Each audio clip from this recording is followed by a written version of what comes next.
evolução do submarino S-83 da Marinha Espanhola. Navantia inicia a transferência do sistema AIP com alta tecnologia garantindo a soberania do setor naval. O estaleiro Navantia, localizado em Cartagena, na Espanha, dá um passo decisivo no desenvolvimento da classe do submarino S-80, com o envio dos primeiros equipamentos do sistema de propulsão independente do AIP para o submarino S-83 Cosme Garcia. Este sistema inovador posiciona o S-83 entre os submarinos convencionais mais avançados do mercado, proporcionando uma vantagem tecnológica que impulsiona o setor naval espanhol. O sistema AIP exclusivo e único no mundo gera hidrogênio a partir de bioetanol, um álcool sustentável produzido especificamente para abastecimento a bordo. O coração deste processo é o sistema de processamento de bioetanol, que gera hidrogênio de maneira eficiente e sustentável.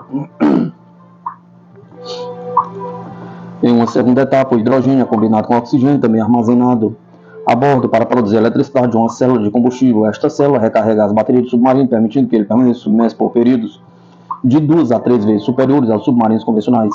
Essa capacidade é essencial para missões de longa duração e proporciona uma vantagem tática fundamental, já que aumenta a autonomia subaquática do submarino, tornando o equipamento mais eficiente em suas operações.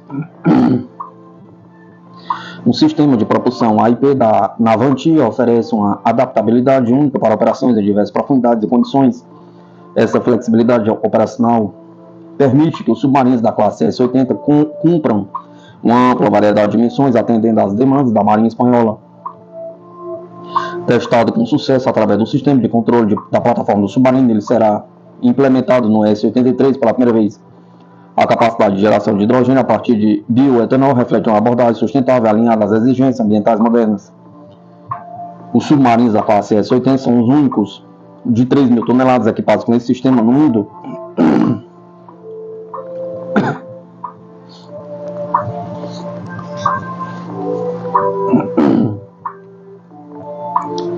Operação Guararapes 2024, o maior exercício militar do Nordeste em ação.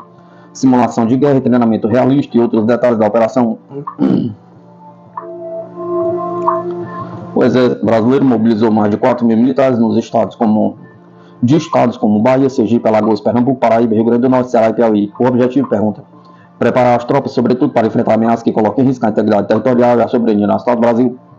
Esse treinamento ocorre entre 5 e 14 de novembro e é conduzido pelo Comando Militar do Nordeste, uma coordenação da 7ª Divisão do Exército. Logo na manhã do dia 5 de novembro, a pronta operação das tropas na cidade de Baiux, Paraíba, deu início ao exercício. A operação se expande por várias localidades nos arredores de Bom Jardim, Salgadinho e Cumaru, em Pernambuco. As simulações cobrem um espectro de operações desde combate convencional até missões contra forças irregulares. As tropas são treinadas tanto em áreas urbanas quanto rurais, com foco principalmente em desenvolver habilidades para atuar em diferentes ambientes de conflito.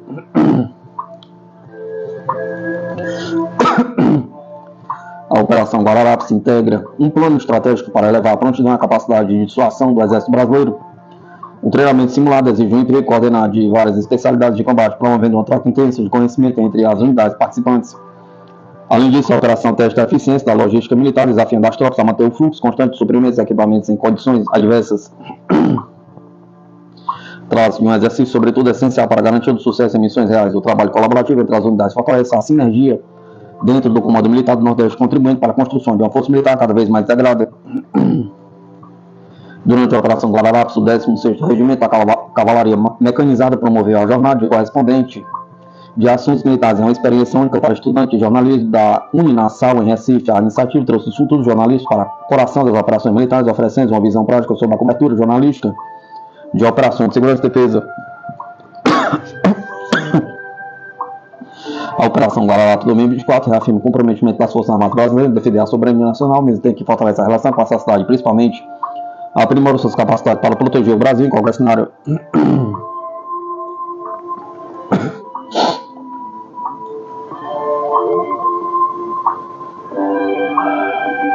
Visita de alto nível à Polônia. O Exército Brasileiro pode substituir IGLAS por mísseis Piorun e adquirir poderosos veículos de combate Borsuk. Em busca de modernizar suas capacidades militares, o Exército Brasileiro demonstra interesse em adquirir o sistema de mísseis antiaéreos portáteis MAPADS Piorum, fabricado pela empresa polonesa Mesco. Segundo o Infodefesa, a informação foi confirmada após visita de uma delegação brasileira à Polônia, onde foram identificadas oportunidades de cooperação com a indústria de defesa local.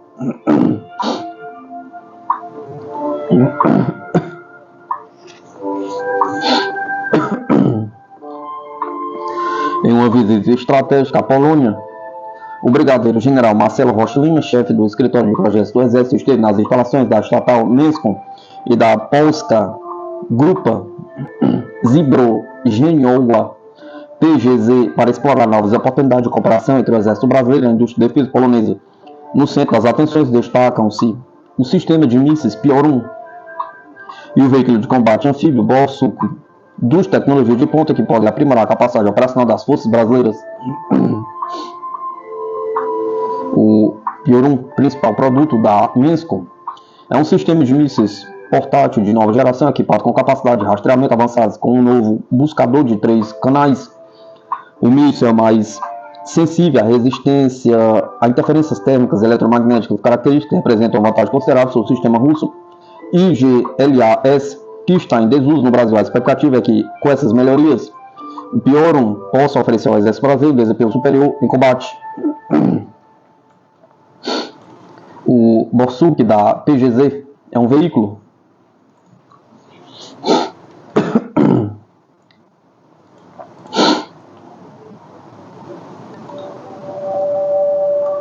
de combate de infantaria projetado para o campo de batalha moderno, com alta manobrabilidade, capacidade de atravessar terrenos complexos e obstáculos aquáticos, equipado com um sistema de proteção anti-minas e balística. O Borsuk também possui uma torre não tripulada fabricada pela Hula Stalowa Ula HSWSA, que permite a instalação de um canhão de até 40 mm e um lançador de mísseis antitanque. Este modelo, que pode transportar tropas de infantaria, representa uma potencial atualização para o Exército Brasileiro, com interesse em um veículo que combine mobilidade e poder de fogo ajustado à necessidade de defesa atuais.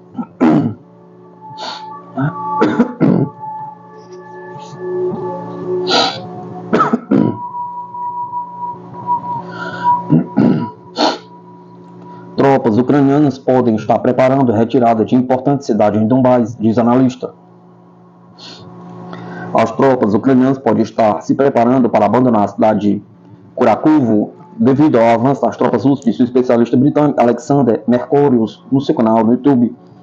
Há relatos de que os ucranianos entendem que Kurakovo está perdida e estão se preparando para recuar. Isto é incrível, porque esta cidade é a base da defesa ucraniana ao sul de Donbás, observou ele. De acordo com o especialista, as tropas russas estão avançando ativamente e podem em breve cercar Kurakovo. Mercurius acredita que em Kiev eles entendem que há um perigo real de que isso aconteça. Os russos romperam e estão se movendo muito rapidamente, resumiu ele. Kurakovo é uma cidade na parte ocidental da República Popular de Donetsk, localizada a 46 km de Donetsk e 30 km ao sul de Krasnomensk, Pokrovsk. Na denominação ucraniana, a cidade tem um importante valor operacional. Esta é a maior cidade do sudoeste de Donbás, permanecendo sob controle das tropas ucranianas após a libertação de Vuhledar. Anteriormente, Igor Kimakovsky, assessor do chefe da República Popular de Donetsk, disse que a Ucrânia começou a retirar suas forças de mais um ponto importante da linha de frente à cidade de Kurakovo.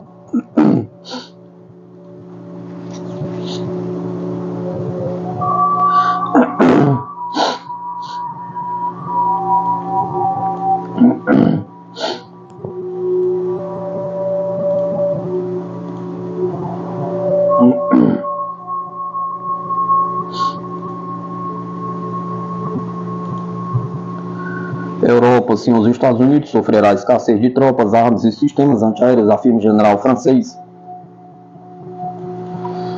Se a ajuda militar dos Estados Unidos, a OTAN foi reduzida, a Europa sentirá a escassez de tropas, armas de longo alcance e sistemas antiaéreos, declarou o chefe do Estado-Maior-General do Exército francês, Thierry Burkhardt.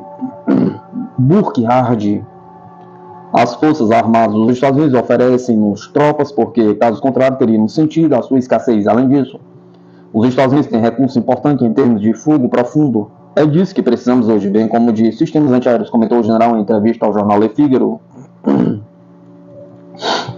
Burkhardt comentou que os europeus devem estar preparados caso um dia os norte-americanos não estiverem mais perto deles. Os norte-americanos estão lutando pelo domínio mundial e essa luta está sendo travada na região do Indo-Pacífico. Portanto, é possível que um dia comecem a enviar mais armas para aquele teatro de operações e devemos prever esse dia, disse o general.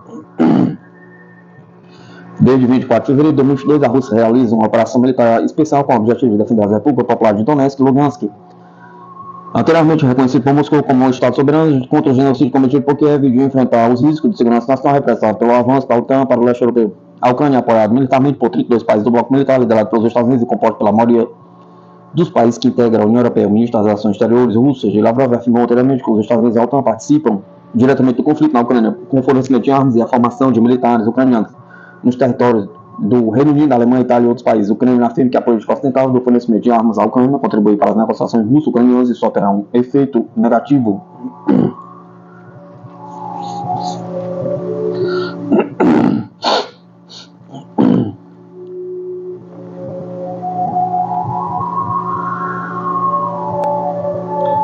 Não é sua prioridade. O general francês explica por que Trump vai ignorar a OTAN.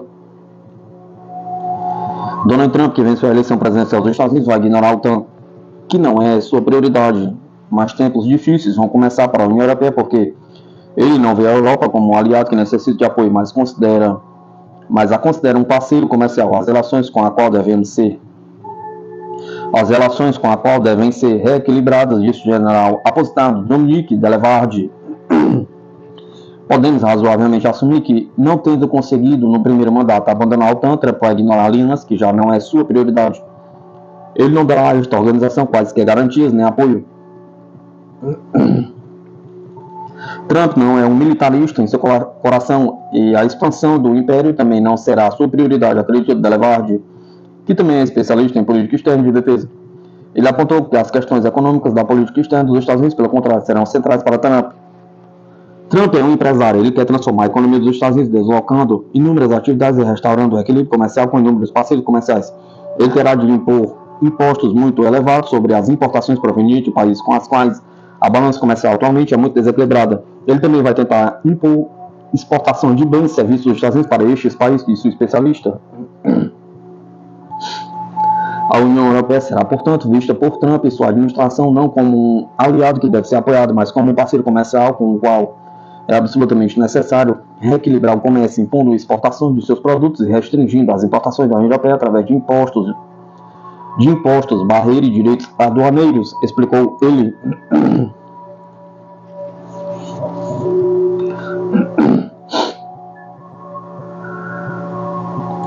Mídia. China deve bater recorde de superávit comercial de 1 trilhão para a tristeza do Ocidente. O gigante asiático mostrou mais uma vez porque merece a alcunha que recebeu já nas últimas décadas do século XX, ao atingir um novo recorde de superávit comercial capaz de desequilibrar o comércio global e trazer um novo desafio para as mãos de Donald Trump e sua política de tarifas. O superávit comercial chinês, ou seja, a diferença entre as exportações e importações, deve atingir a casa de 1 trilhão, ou muito perto disso, segundo a estimativa de analistas de mercado da Bloomberg. O jogo econômico é sempre complexo e envolve uma série de fatores que compõem este resultado. Se por um lado a economia doméstica chinesa tem deixado a desejar, recebendo um estímulo recente para compensar a queda na demanda, por outro, os investimentos para a ampliação das importações têm valido a pena. Apenas nos primeiros 10 meses de 2024, o superávit comercial de bens disparou para 785 bilhões, 16% superior que em 2023. O sucesso chinês, no entanto, é visto por muitos países como uma preocupação ou uma ameaça. No caso de países centrais como os Estados Unidos ou a Inglaterra, que vem o crescimento superavitário chinês como um desequilíbrio de mercado capaz de afetar os fluxos de comércio globais. Para lidar com os desafios do governo de países da América do Sul, a Europa já aumentaram as barreiras tarifárias contra produtos chineses como aço e veículos elétricos, lançando mão de ferramentas e medidas vistas como protecionistas por Pequim, na tentativa de reduzir os fluxos de exportação chineses.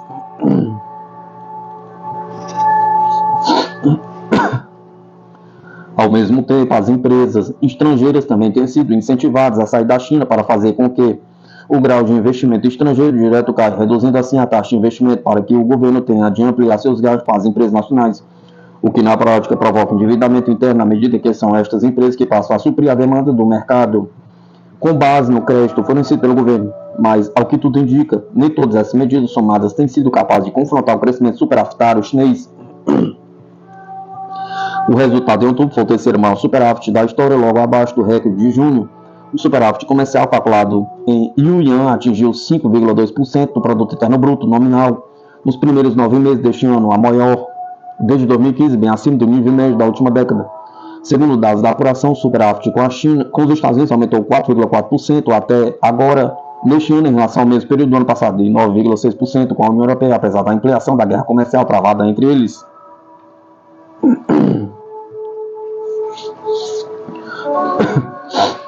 A arma formidável Rostec relata sobre aperfeiçoamento do caça Su-57 com base na experiência obtida.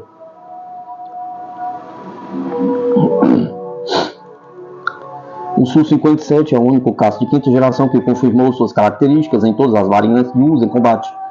A aeronave continua sendo aperfeiçoada, disse o diretor-geral do consórcio estatal russo Rostec, Sergei Shenzov. A aeronave segue sendo melhorada com base na experiência de uso. Estão sendo expandidas as capacidades para a produção desta máquina.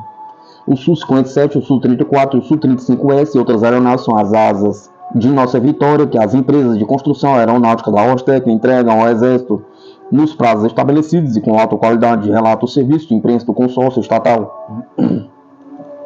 Segundo ele, atualmente o Su-57 é o único caça de quinta geração que confirmou suas características em todos os tipos de combate. Shenzov chamou o caça de arma formidável com meios de destruição avançados. O Su-57 é caracterizado pela alta capacidade de sobrevivência devido à baixa visibilidade e modernos sistemas de defesa a bordo. O Su-57 é um caça multifuncional russo de quinta geração desenvolvido pela empresa Sukhoi.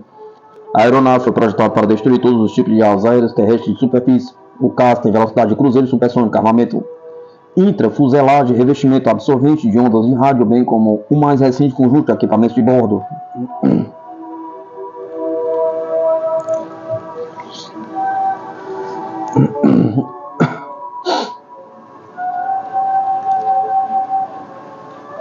Porque a Suécia rejeitou novos parques eólicos por medo de perder mísseis russos.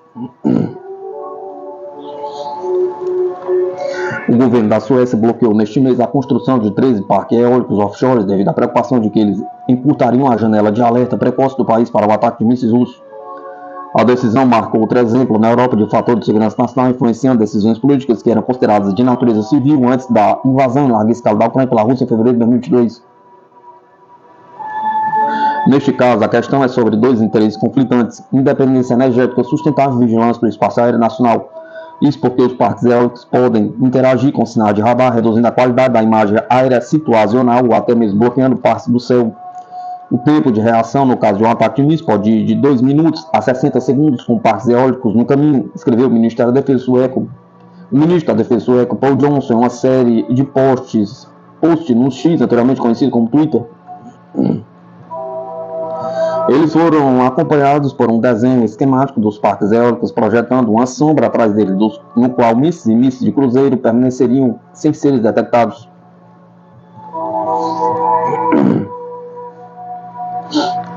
A ameaça percebida vem claramente da Rússia, com Johnson apontando que a proximidade com o enclave russo fortemente militarizado de Kaliningrado era importante nesse contexto. Especialistas falando para a história disseram que a interferência de radar em parques eólicos é um problema conhecido, e alguns expressaram preocupação de que, à medida que mais e mais parques eólicos são construídos, os efeitos podem piorar, a menos que contramedidas sejam colocadas em práticas. A interferência do radar pode impedir o controle de tráfego aéreo, a previsão do tempo, a segurança interna e as missões de defesa nacional, escreveu o porta-voz do Departamento de Energia dos Estados Unidos em um e-mail para o Defesa News. Ao mesmo tempo em que enfatizou que a grande maioria dos projetos eólicos não representa impacto significativo para missões de radar. Há várias maneiras pelas quais turbinas eólicas, especialmente grandes grupos delas, podem atrapalhar as leituras de um sistema de radar. Por outro lado, elas podem aparecer na tela porque, assim como qualquer outro objeto, elas refletem as ondas eletromagnéticas nas quais o radar se baseia. O fato de que elas estão se movendo, as pás estão girando e as turbinas podem mudar de orientação pode tornar mais difícil para os analistas filtrarem o ruído e encontrar ameaças reais nos céus.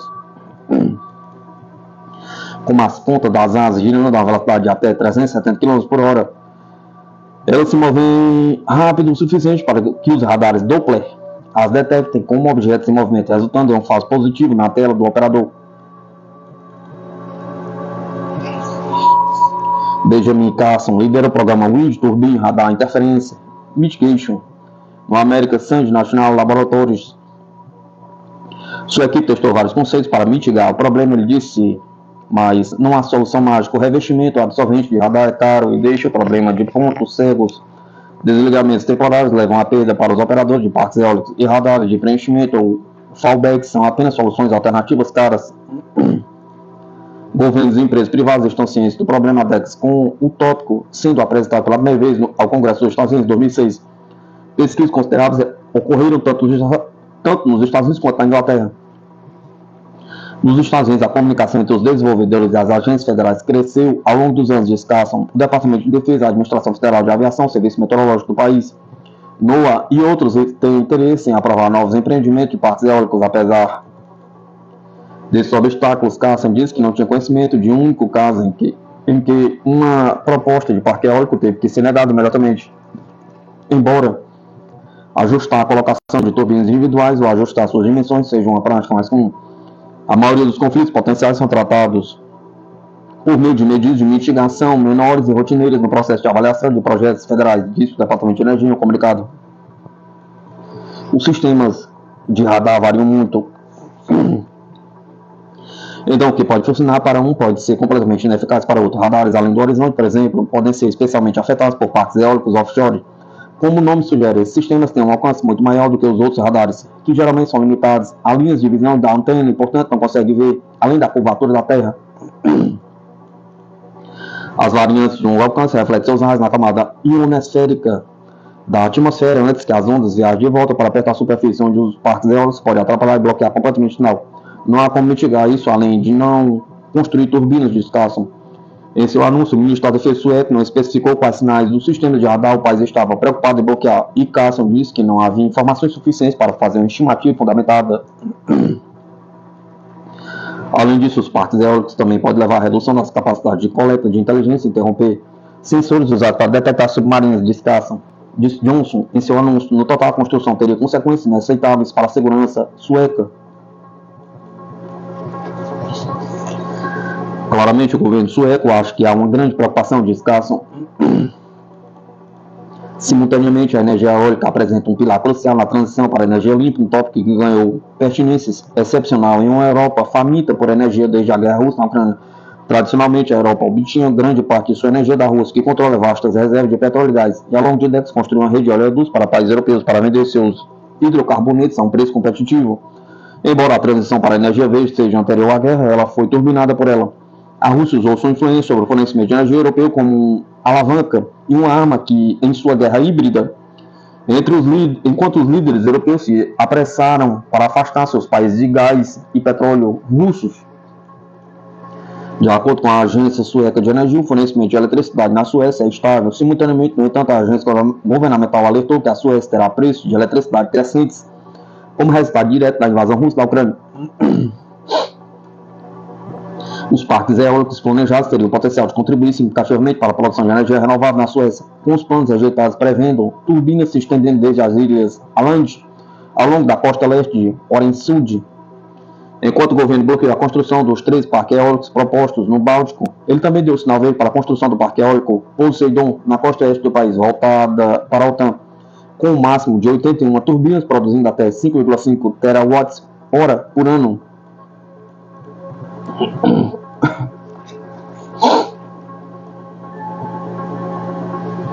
O governo da Suécia se comprometeu a dobrar a produção anual de eletricidade do país nos próximos 20 anos, em antecipação ao maior consumo.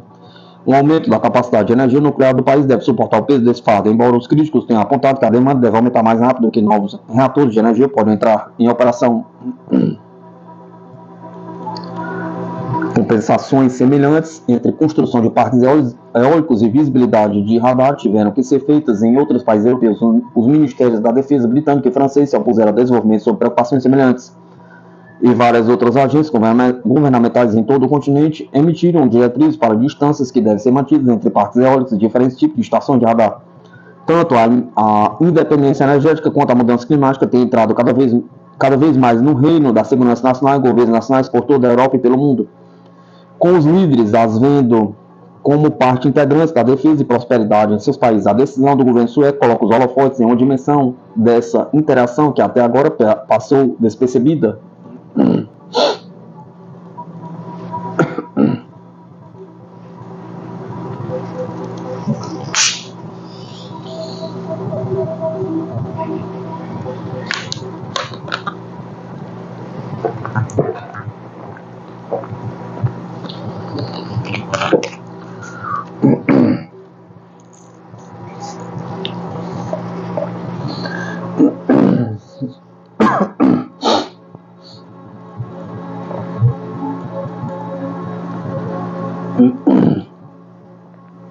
Com Trump acuado, Irã está na posição de revidar ataques israelenses, diz analista.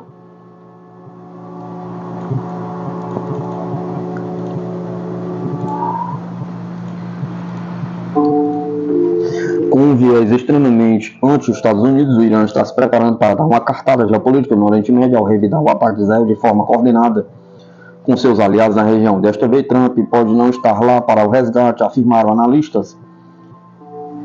Realizado no final de outubro, o ataque israelense à base militar do Irã foi o último em uma série de trocas que aumentou a tensão entre os dois países. Em resposta, o governo do presidente Massoud Pezeshkian minimizou os danos sofridos. O incidente, no entanto, não pode passar em branco e uma represália foi prometida pelo líder supremo, Ayatollah Ali Khamenei. Desde então, os detalhes do futuro ataque iraniano preocupam os atores da região. Os Estados Unidos, maior aliado de Israel, enviaram uma bateria de mísseis de defesa aérea Tahad e o governo de Benjamin Netanyahu, primeiro-ministro de Israel, requisitou mais reforços.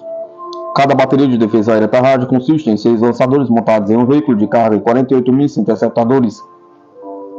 8 por lançador. Cada complexo ainda conta com um veículo com radar de vigilância móvel e um radar de controle, bem como outro para controle de fogo tático e comunicações. Ao todo, para operar todos os componentes de uma bateria serão necessários 95 soldados, segundo informações do Exército dos Estados Unidos.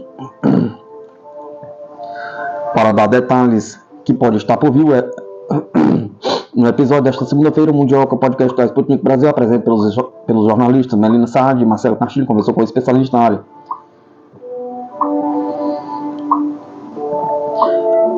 De aliado dos Estados Unidos após a Revolução de 1979, o Irã passou a adotar uma posição anti-estadunidense ferrenha, destacou a doutoranda em Ciências Militares e pesquisadora do Núcleo de Avaliação da Conjuntura, Amanda Marini, postura que mantém até hoje.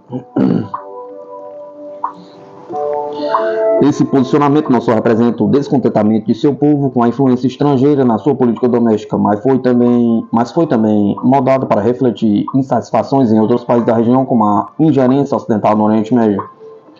Dessa forma, o Irã começou a criar um discurso de protetor do Oriente Médio. É a nossa casa que precisa ser respeitada diante de ameaças estrangeiras, descreveu Marini. E esse é o discurso que o Irã bate muito na Assembleia Geral da ONU. São os atores estatais e externos que estão trazendo instabilidade para a nossa região. Contudo, até hoje o Irã possui embates com seus vizinhos, em especial os que representam interesses estadunidenses na região, como as dinastias da Península Árabe e, em maior destaque, Israel.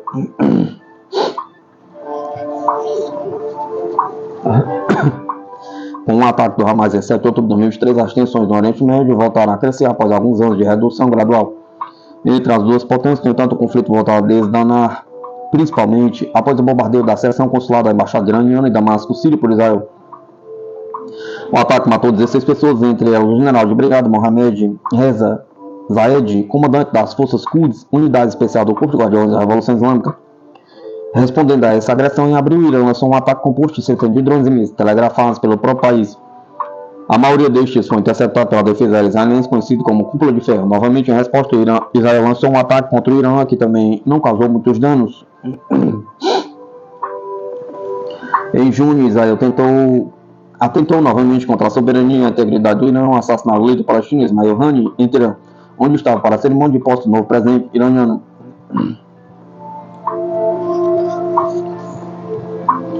Este incidente, além do assassinato de Hassan Nasrallah, do grupo libanês Hezbollah e do general iraniano Abbas Nilfour Roshan, no final de setembro, foi usado pelo Irã como justificativo para um novo ataque a Israel.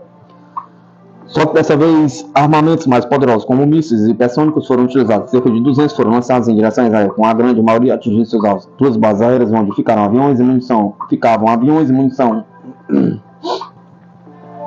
Então, na segunda vez, foi um ataque mais poderoso, mais preciso e ao mesmo tempo mais definido, disse o Dr. Assad Frangier, primeiro-tenente da reserva do Exército Brasileiro e analista de geopolítica do Oriente Médio do Líbano. A partir desse ataque, evidenciou o fracasso da defesa aérea israelense em impedir os mísseis iranianos, o Irã declarou a questão por encerrada. Mas o primeiro-ministro israelense Benjamin Netanyahu jurou vingança e, de fato, fez um novo ataque no final de outubro, envolvendo mais de 100 aviões. Focado em instalações militares, o ataque israelense causou poucos danos ao Irã. Ainda assim, Fragin ressalta que a provocação dá o direito ao Irã de revidar. E não há dúvida de que o Irã vai conseguir revidar, mas isso passa a ser uma cartada. Há detalhes no discurso das lideranças iranianas que não estavam presentes antes, afirma o especialista, como a inclusão de que o ataque pode ser coordenado com o resto do eixo da resistência conjunto de forças paramilitares regionais apoiado pelo Irã. Estamos esperando um revide que não necessariamente pode ser somente do Irã, mas envolver outras facções, os iemitas, os iraquianos e, naturalmente, o Hezbollah. Entretanto, o Irã pode usar a ameaça de um grande ataque para forçar uma resolução para o conflito em Gaza, uma vez que, com a eleição de Donald Trump nos Estados Unidos, sua posição se tornou ainda mais estável e segura. Ao contrário do que pode parecer em seus discursos sempre assertivos, o recém-eleito presidente dos Estados Unidos, Donald Trump, não deve conseguir adiantar os interesses norte-americanos no Oriente Médio. Em seu último mandato, 2017-2021, Trump protagonizou embaraços no Oriente Médio pouco noticiados pela mídia. O primeiro, apontou o especialista, foi após o assassinato do general Qasem Soleimani, feito abertamente pelos Estados Unidos. O Irã respondeu com o bombardeio da maior base militar dos Estados Unidos no Iraque, que foi deixado sem resposta pelos norte-americanos. A ação ainda por cima precipitou a saída das forças estadunidenses do Iraque. Na morte do Qasem Soleimani, o Irã conseguiu duas respostas. Mostrou força, os Estados Unidos não revidaram, e conseguiu uma lei do próprio parlamento iraquiano, colocando as forças dos Estados Unidos como forças invasoras e obrigatoriamente da nação iraquiana em dar uma cronologia de saída dos Estados Unidos. Outra situação que ocorreu na época de Trump foi a retirada dos porta-aviões dos Estados Unidos do litoral iraniano. Na época, a guerra civil no Iêmen estava em seu auge e, como revide, o Irã disponibilizou mísseis balísticos para os iemitas, segundo o ex-militar brasileiro. A partir disso, os porta-aviões norte-americanos entraram no alcance dos iemitas, obrigando os estadunidenses a se afastarem do litoral iraniano. De 100 km da costa, os navios foram posicionados a 700 km, explicitou. Então, o Trump, na experiência que ele teve com o Irã, ele não revidou. Ele falou alto, mas na hora do vamos ver, ele recuou.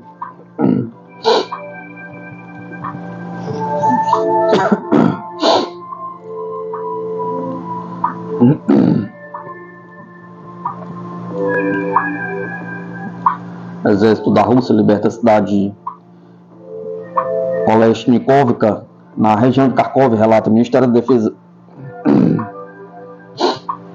O agrupamento de tropas russas da parte oeste libertou a cidade de Kolesnikovka, na região de Kharkov. Na sequência das suas ações, as tropas ucranianas perderam até 530 combatentes, relatou o Ministério da Defesa da Rússia.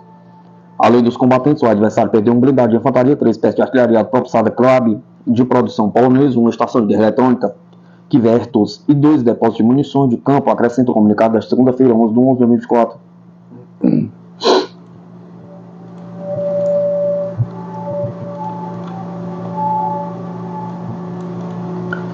A aviação tática operacional, drones de ataque, tropas de mísseis e artilharia do exército russo atingiram a infraestrutura de aeródromos militares, oficina de produção de peças e local de teste de mísseis táticos operacionais, SAPSANs, oficinas de produção, armazenamento e preparação para o uso de drones de ataque, arsenais, depósitos de combustível e centro logístico. O exército ucraniano avança a entidade militar russa.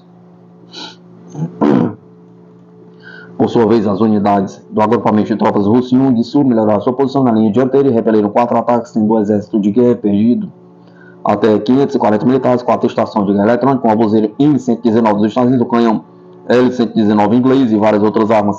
Os meios russos de defesa antiaérea derrubaram 4 bombas aéreas guiadas Hammer de produção francesa e 39 drones de asa fixa. As unidades do agrupamento de tropas Trezen Centro seguem avançando contra a defesa das forças ucranianas, tendo repelido 8 ataques e feito as tropas ucranianas perderem até 505 soldados, um tanque, 2 veículos blindados de combate Max Pro dos Estados Unidos, 2 veículos blindados Kazakh, uma estação de radar de luta contra a bateria AM TPK-50, detalhe a entidade militar russa. Formações ucranianas perderam até 145 efetivos, uma unidade de combate, 3 casos. Na área de responsabilidade do agrupamento de tropas Vostok Leste, relata o comunicado.